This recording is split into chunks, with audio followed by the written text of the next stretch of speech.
Can you find the value of n if n plus 2 factorial is divided by n minus 1 factorial is equals to 33? So let's break this factorial.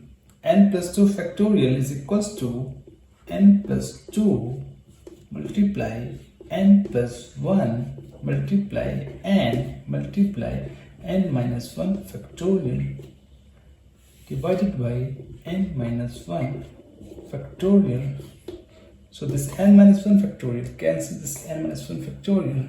So this is equals to n plus 2 multiply n plus 1 multiply n is equals to 33. Now we have two options.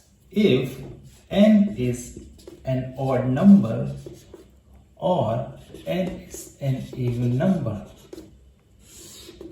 So when n is an odd number, the term n plus 2 will be odd number and n plus 1 will be an even number. Similarly, when n is an even number, n plus 2 will be an even also and n plus 1 will be an odd number. In both of the cases, when n is an odd number or even number, this multiplication term is going to have at least one number as an even number. Therefore, as we know that when an even number is multiplied with any number, this resultant is going to be an even number. So we can say that n plus 2 multiply n plus 1 multiply n is going to be an even number.